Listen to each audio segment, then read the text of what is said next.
Great. Although the news that's been coming out is so depressing, and I know I got so many emails about what's happening with Zambia, and a lot of people wanted me to comment on is Zambia now, Zam China. Actually, you guys, it's not even a funny story. Zambia is the first African nation to become a full Chinese colony, and we joke about some of these things, but what has happened is really, really tragic.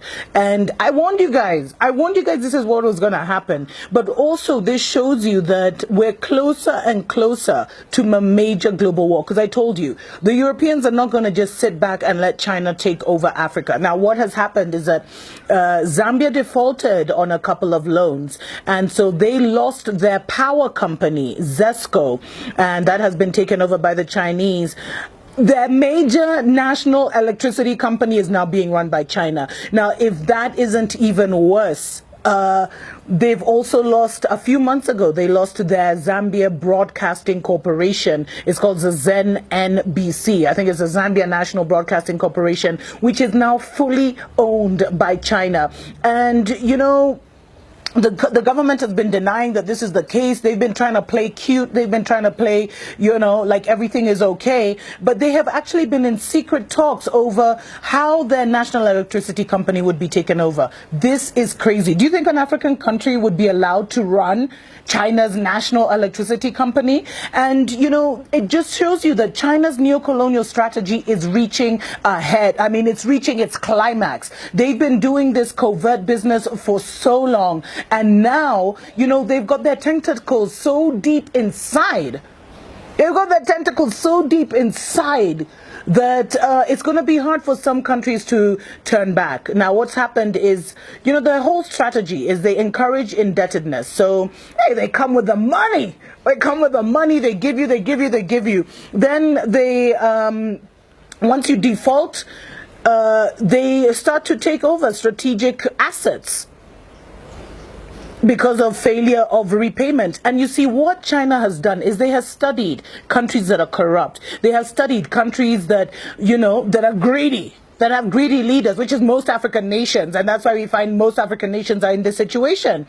And then they kind of have this, their long-term outcome is the effective ownership of commanding heights of the economy. Remember, I did that thing on the Seven Mountains Prophecy, health, economy, etc., media, entertainment. So they come in, they give you a deal you can't refuse. They pour that money on you. They pour that money on you. They pour that money on you. And then all of a sudden, they come collecting. And they're very vicious when they start collecting. And you know what? Even the Chinese government, they know they actually have a problem in Zambia and other nations. But you know what they said? They were just like, us, we're protecting the Chinese. If your people cannot negotiate for you, if Zambians cannot look, if the Zambian government and the Zambian politicians cannot look after the interests of Zambia, that's not our fault. But this is not going to be possible. And you know what? I was doing deeper research into this matter, and it gets even worse. Now, Zambia's president was actually in China last week for the China-Africa summit, and I'll talk in the future about the $61 billion or $60 billion that the Chinese government allegedly gave to Africa with no strings. There ain't no free lunch. Come on, guys. There ain't no free lunch. And one of the biggest problems with all these deals that China has signed with African governments is we don't know what they've done. We don't know what they've signed away. We don't know the kind of agreements they've made, because all of them were done hush-hush and behind the scenes. So all we're being told in Africa and in China is, oh, China's giving Africa money. Oh, you're getting money. Oh, they're funding this. Oh, they're funding that. Oh, they're funding infrastructure projects. But we're not told, okay, the debt repayment is this percentage, and if you fail to pay this percentage, you're going to be in trouble. We're not told that. We're not told what concessions have been made. In fact, I know this is not about Kenya. Sorry, guys, I'm a bit obsessive about Kenya. But I've been told Kenya, they built this crappy railway line, and if we don't pay, they're going to get one of our ports in Mombasa. Anyway, that's just a story for another day. Now, this guy, so President Edgar Lungu, he visited Chinese companies while he was in China. Not only have you lost ZESCO, the electricity company, you've lost your media company. He actually had the nerve Some of these guys, man. He actually had the nerve to go visiting Chinese companies, and he received a grant of a further $30 million for the Lusaka East Multi-Facility Economic Zone Electrification Project, whatever that means. So these guys can give you like high blood pressure, man. It's crazy. And so President Edgar Lungu, he came to power basically Zambia signed an 8 billion when he came to power.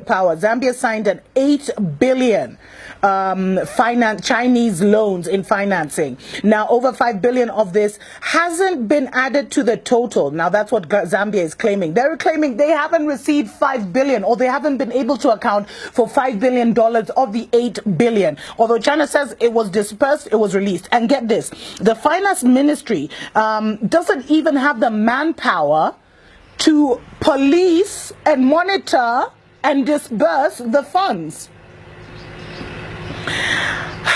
And the financial penalties, because I told you, a lot of these deals are done in secret. We don't know. So the financial penalties of actually backing out of a Chinese deal are worse than the savings than just going through with the project till its completion. So a lot of contracts have been signed in secret. It's a problem. We don't know what our governments have done. And that's why I am telling you, in the next few years, because, you know, the next election for Zambia is, I think, 2020, somewhere there. You're going to see a lot of African governments toppling. A lot of African governments toppling because they have sold our souls to the devil, literally. Just check out how, you know, Zambia, by the way, Zambia has been allowing Chinese immigrants to come in since 1964. And now, after all this happened, the Chinese have even taken a road. One of the main roads that's even on the national map of Zambia. Check in, they just took a road that appears on the map. You can Google freaking Zambia right now and you'll see that road, and the Chinese have just blocked it off. Like they own the country. This is total madness. Seriously, what are our politicians doing? Yo, young Africans, we need to get it together. Like seriously, we need to get it together. We need to arise. We need to get out of our stupor, our slumber, our coma, whatever it is. We need to stop feeling sorry for ourselves and just arise, man. And fight for what is ours. I mean, this is what our grandparents fought for independence for. Many died and were tortured. And you know what? So not only have a lot of contracts been signed in secret, but we don't know what our governments have signed off. And in Zambia, Zambia has one of the longest relationships with China among African countries. It started in 1964, 5 months after independence is when this relationship started. And China has been given uncontrolled access to Zambian resources by overborrowing and allowing Chinese unfiltered emigration. And it's reached such a high tension level. And I'd love it if my Zambian brothers and sisters who watch my show would just even expound, share your story, share your testimony, guys. It's reached such an uncontrollable level that now the Chinese have even moved into, you know, the African neighborhoods. And they're creating tension. They're even selling maize on the streets.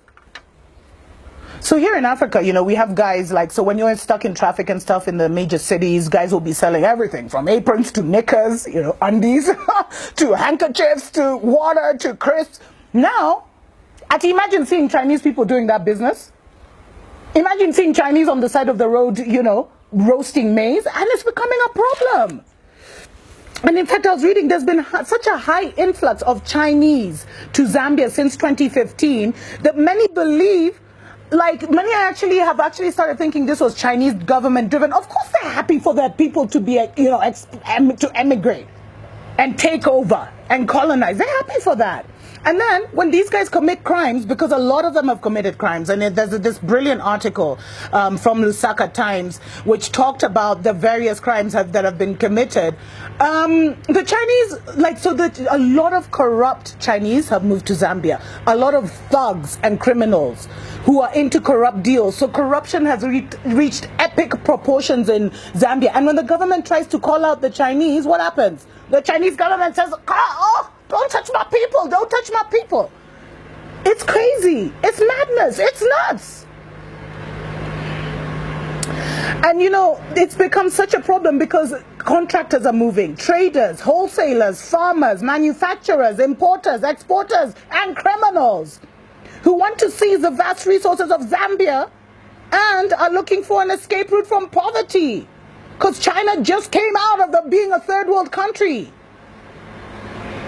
And you know, it's even become common now for people to say China first, Zambia last. Imagine.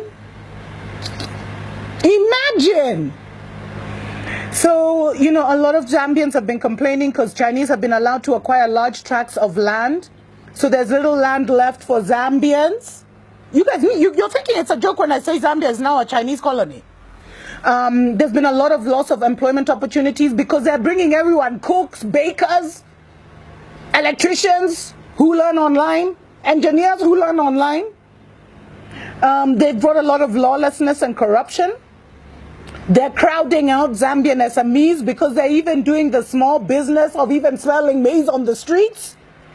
And they're racist.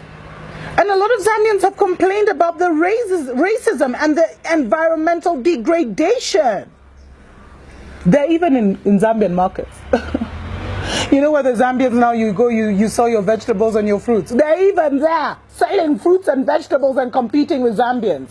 It's shame on the Zambian government. Shame, shame, shame on President Edgar Lungu or whatever his name is. Shame on him.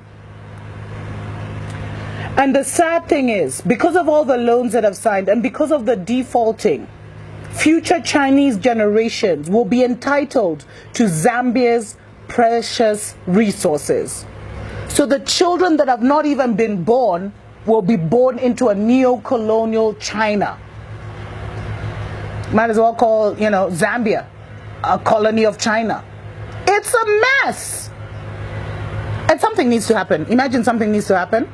Guys, we need to awaken. We need to get out of our stupor, get out of our problems. Zambia, you guys need a revolution. You guys need a revolution, man. You guys need something. You guys need to awaken, aren't you? Are you just going to stand by and let this happen?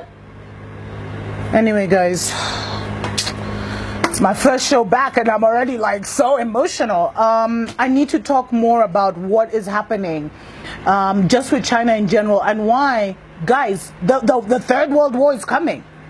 The Third World War is almost upon us.